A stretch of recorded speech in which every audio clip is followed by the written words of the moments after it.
કોઈ યુવક સારા સપના બતાવી જો લગ્નની લાલચ આપે ને તો છેતરાતા નહીં, કારણ કે માતા પિતાની મંજૂરી વગર કોઈ યુવતીએ લગ્ન કર્યા તો પાછળથી રોવાનો વારો આવશે। દેશભરમાં ખળભળાટ મચાવનારી ધ કેરળ સ્ટોરી પાર્ટ 2 જેવો જ વધુ એક કિસ્સો વડોદરાથી સામે આવ્યો છે। શું છે આખું પ્રકરણ, જુઓ આ અહેવાલમાં।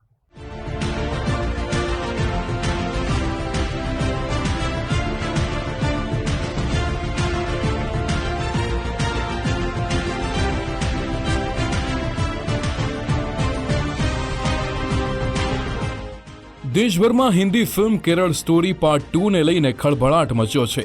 સમાજની કડવી વાસ્તવિકતા અને ધર્માંતરણ રેકેટના સળગતા મુદ્દાઓ પર આધારિત આવો જ એક ચર્ચાસ્પદ કિસ્સો સંસ્કારી નગરી વડોદરાથી સામે આવ્યો છે। અંદાજે 8 વર્ષ પહેલા વિધર્મી યુવક સાથે યુવતીનો પરિચય થયો।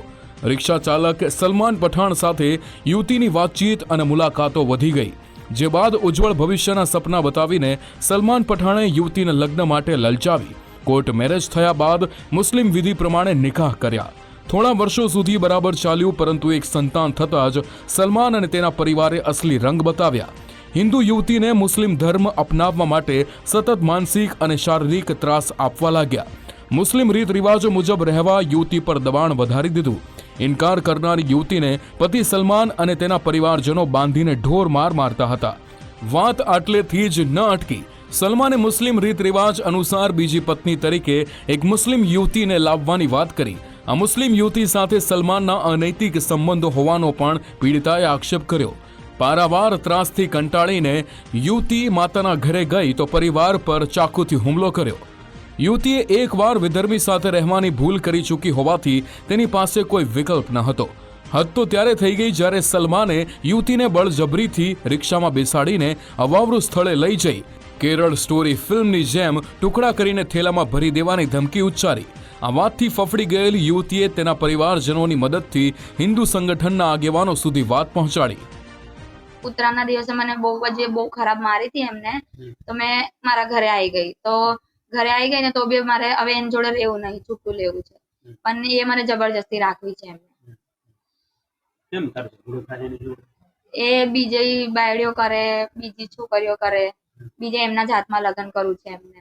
મને એવું છે કે હવે એને સજા આલો, કેમ કે મને 2 દિવસ પહેલા બી લઈ ગયેલો રિક્ષામાં નાખીને આજવાની માટાની આગળ, અને મને બહુ જ ખતરનાક મારી છે। મોંમાં રૂમાલ નાખીને મારી છે, બહુ ચક્કુ બી હતું એની જોડે, અને એ બી કોઈને ફોન કરીને એવું કહેતો હતો કે હજુ બીજું વસ્તુ લઈને આય તો આને કાપીને થેલામાં ભરીને નાખી દઈએ। સંસ્કારી નગરી વડોદરામાં ધ કેરળ સ્ટોરી જેવો ચર્ચાસ્પદ કિસ્સો સામે આવતા જ હિન્દુ સંગઠનો લાલઘૂમ થઈ ગયા। મોટી સંખ્યામાં હિન્દુ સમાજના આગેવાનો અને સ્થાનિકોએ પોલીસ સ્ટેશને પહોંચીને આયોજનબદ્ધ અમલમાં મુકાયેલું લવ જેહાદનું કાવતરું ગણાવ્યું। હિન્દુ સંગઠનના આગેવાનોએ ધર્માંતરણ અને માંસ ખાવાનું દબાણ કરવાની સાથે જ ટુકડા કરી થેલામાં ભરવાની ધમકી આપનારા સલમાન પઠાણ સામે ઉત્તર પ્રદેશ પોલીસની સ્ટાઇલમાં કાર્યવાહી કરવાની અપીલ કરી।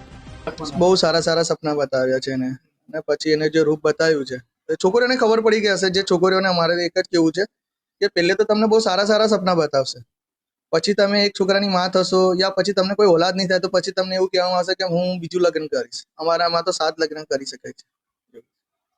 શું કાર્યવાહી થવી જોઈએ, શું માંગણી છે? માંગણી એ જ છે કે આ છોકરીને ન્યાય મળે, પેલા સામેવાળાને સજા થાય, કેમ કે બીજી વખત કોઈ કદમ ના ઉઠાવે, આવીથી કોઈ દીકરીઓ ના મારે।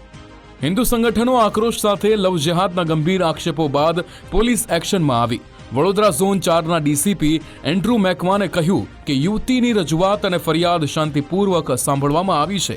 આ ચર્ચાસ્પદ કેસમાં પીડિતાની ફરિયાદના આધારે તાત્કાલિક કાર્યવાહી કરીને સલમાન પઠાણની ધરપકડ કરવામાં આવી છે।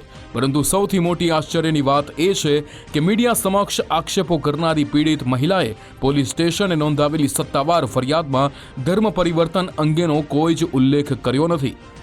પોલીસ દ્વારા અગાઉ પણ જ્યારે ગુનો દાખલ થયો હતો ત્યારે પણ કાર્યવાહી કરવામાં આવેલી હતી, અત્યારે પણ કાર્યવાહી કરવામાં આવી છે, અને જે ભોગ બનનાર બેન છે એમને પોલીસ દ્વારા સંપૂર્ણપણે સહકાર, અને એમને કોઈ પણ મુશ્કેલી ના પડે, એમને કોઈ પણ એવું ના લાગે કે પોતે અસલામત છે, એ બાબતે પોલીસ દ્વારા સંપૂર્ણ સહકાર આપીને સઘન કાર્યવાહી કરવામાં આવી રહી છે। તો યુવતી આ જે રીતના મીડિયામાં એમને સ્ટેટમેન્ટ આપ્યું છે કે તેમને નામ બદલાવ્યું છે, તમારા એફઆઈઆરમાં પણ ઉલ્લેખ છે કે યુવતીનું નામ હિન્દુ છે અને મુસ્લિમ નામ પણ તેનું પાડવામાં આવ્યું છે, સાથે જ તેને હિન્દુ ધર્મના વિરુદ્ધ માંસ અને મટન ખવડાવવાની પણ વાત એને કરી છે. તો એ પ્રકારની કોઈ ફરિયાદ મળશે તે દિશામાં તપાસ થશે પોલીસ તરફથી? ચોક્કસ, બિલકુલ.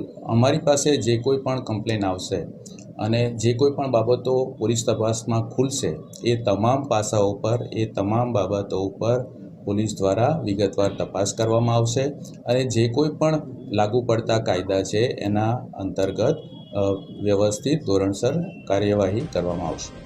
વડોદરા પોલીસના અધિકારીઓ સમગ્ર કેસને પારિવારિક ઝઘડો ગણાવી રહ્યા છે, પરંતુ વિધર્મીએ પીડિતાના ટુકડા કરવાની આપેલી ધમકીને જોતા પીડિત યુવતી અને તેના પરિવારજનોને સી ટીમનું રક્ષણ પૂરું પાડવામાં આવ્યું છે.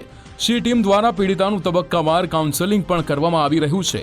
આ કેરળ સ્ટોરી 2 જેવા ચર્ચાસ્પદ કેસમાં વડોદરા પોલીસની ઊંડાણપૂર્વકની તપાસ બાદ જ સત્ય સામે આવશે. અલ્પેશ સુથાર, ગુજરાત ફર્સ્ટ, વડોદરા.